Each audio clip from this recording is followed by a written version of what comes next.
Si sufres de desgaste de la rodilla, seguramente tu médico ya te ofreció las diferentes opciones de tratamiento. Una de esas opciones de tratamiento es la viscosuplementación, que a grandes rasgos es introducir algún medicamento a la rodilla, también conocido como infiltración de la rodilla.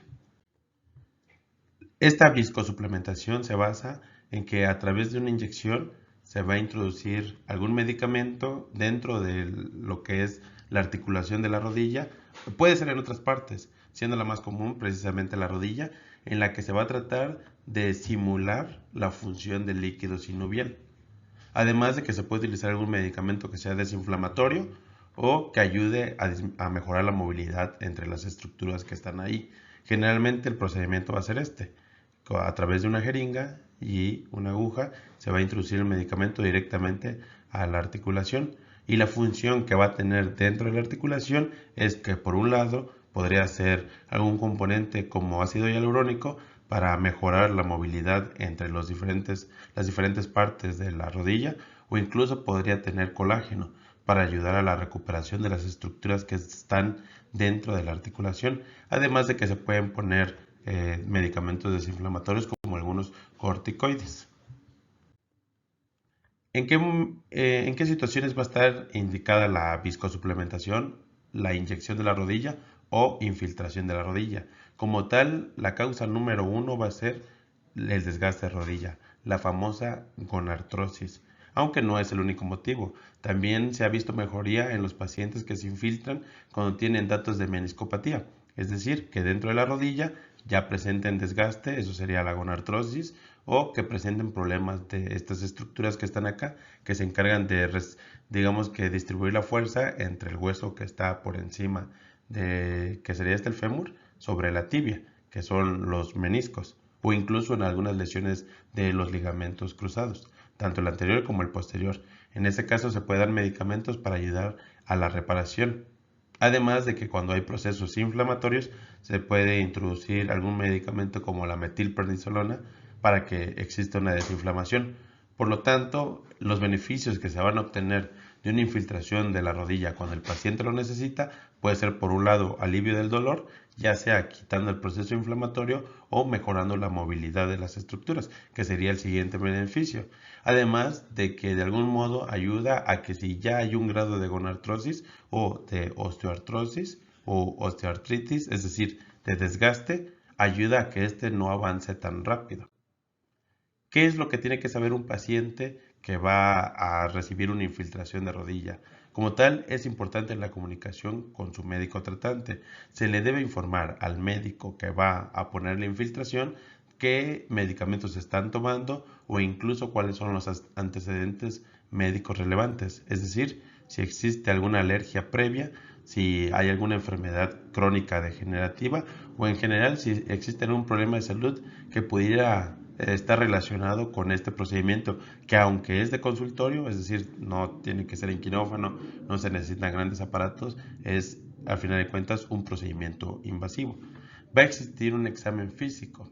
Una vez que se decide que la viscosuplementación o infiltración de rodilla es el mejor tratamiento para el paciente, en este caso el médico encargado del paciente va a revisar esta rodilla para ver cuál va a ser la mejor forma de aplicar esta infiltración. Además de que dependiendo de la situación y del lugar donde se aplique, podría existir un consentimiento informado, que muchas veces puede ser verbal, pero también puede ser de manera escrita. ¿Cuál es el procedimiento a seguir para la infiltración? El paso número uno es corroborar que esté el material. En este caso, lo importante es tener los insumos básicos para un procedimiento invasivo, como cualquier inyección a nivel de cualquier parte del cuerpo, pero también contar con el medicamento suficiente. Y aquí hay algo muy importante. La infiltración de rodillas se puede hacer con diferentes sustancias, tan sencillas como cloruro de sodio, es decir, el suero salino, y un poquito más complejas como el plasma rico en plaquetas. Independientemente de cuál se utilice, se debe conseguir la presentación, se debe preparar lo que se va a infiltrar, tenerlo a la mano. Una vez que se tiene eso, se procede a preparar la zona. Debe ser aplicado con técnica estéril. Y aquí viene un consejo muy importante. Últimamente ha habido, se ha puesto de moda el hecho de que diferentes médicos o incluso personas ajenas al área médica apliquen esta infiltración. Si bien es una técnica que no es compleja, que se puede aprender, existe, aunque sea un riesgo bajo, existe la posibilidad de tener complicaciones, como lo veremos más adelante. Cuando existen estas complicaciones es importante siempre la asesoría de un médico, y si la persona que lo está aplicando no es del área médica, el riesgo de que exista alguna complicación se aumenta por mucho, y la mala respuesta ante una complicación también puede terminar en una situación peligrosa para la articulación. Por lo tanto, el primer paso es preparar la rodilla. ¿Qué se suele hacer en estos casos? Se prepara un campo estéril para una buena técnica y se hace una limpieza de la rodilla en general. Muchas veces utilizamos yodopovidona o povidona yodada. Después se procede a la aplicación de la inyección. Existen muchas personas que preguntan si este tipo de procedimientos se hacen con anestesia. La verdad es que por la zona en la que se aplica, porque solo se utiliza una aguja, muchas veces no se le aplica anestésico. En algunas ocasiones se puede combinar el medicamento con lidocaína o con algún anestésico, pero de manera general no se aplica anestesia debido a que es un procedimiento que generalmente no duele y cuando lo hace es mínimo. Y finalmente lo que sucede después es que se introduce el medicamento. La sensación que va a tener el paciente es primero el de la aguja. Se va a sentir cuando la aguja se va introduciendo y va a generar esa molestia de un piquete, y después cuando el medicamento se empieza a infiltrar va a haber una sensación de que se está aumentando la presión dentro de la rodilla. Eso no es generalmente no hay dolor, pero no deja de ser una sensación incómoda y rara para los pacientes, sobre todo cuando es la primera infiltración a la que se están sometiendo. Fuera de eso, no hay más molestias. Después de que se aplique el medicamento, se procede a retirar la aguja, se puede aplicar una torunda alcoholada o algún apósito por el riesgo de que sangre tantito, y después de eso se termina el procedimiento. Realmente no dura mucho tiempo. ¿Cuáles son los cuidados que se deben de tener posteriormente a la aplicación de la infiltración o del medicamento dentro de la rodilla? Debe de haber un descanso. El primer día es importante el reposo. Este reposo no va a ser absoluto. Realmente se pueden hacer algunas actividades, pero deben ser las mínimas, sobre todo las primeras 24 horas después de la inyección. Es normal que exista un poco de molestia, sobre todo a los primeros movimientos de la rodilla, y que incluso se llegue a inflamar tantito. En ese caso se puede aplicar medios físicos, se puede aplicar frío en la zona. Y de ser necesario, si la molestia persiste, si es la primera vez o si el umbral del dolor de la persona a la que se le aplicó es bajo, pues se puede tomar algún analgésico. No hay ningún problema. No hay un medicamento específico, cualquiera que sea un analgésico. Y es importante el seguimiento. Realmente después de la aplicación es importante ver a la persona las siguientes semanas y estar muy pendiente de que si existe algún dato de alarma, comunicárselo al médico. ¿Qué actividades están permitidas y cuáles no? Durante las primeras 24 horas no hay ningún problema, se puede caminar, se pueden realizar estiramientos e incluso ejercicios de fortalecimiento, pero esto sí, tendrán que realizarse a partir de la segunda semana. ¿Qué actividades van a estar restringidas? No prohibidas, pero sí hacerlo lo menos posible. En este caso, actividades de alto impacto, por ejemplo, correr, brincar o deportes. Y esto se dejará de hacer al menos por 15 días, preferentemente por un mes. ¿Qué pasa con el retorno a las actividades? Depende qué actividad se realice. De manera general, si solo es caminar y no hacer tanto esfuerzo con los miembros pélvicos, con las piernas, en ese caso no hay problema, se puede retomar en las próximas horas. Si se trata de una actividad de alto impacto, cargar peso, movilizar cosas, en ese caso sí se necesitarían más días de reposo. Esto es importante que se platique con el médico que está a cargo del procedimiento. ¿Cuáles son los efectos secundarios que pueden existir y en qué momento acudir nuevamente al médico? En caso de dolor e inflamación, estaría dentro de lo normal. En este caso, la primera recomendación es aplicar medios físicos, medios fríos, aplicar hielo en la zona, y en caso de mucha molestia, utilizar algún analgésico. Si este dolor persiste por más de un día o por más días, o en general provoca mucha molestia y no se controla con los medicamentos que uno podría tener en casa, en ese caso es importante acudir al médico. Y también puede existir un riesgo de infección.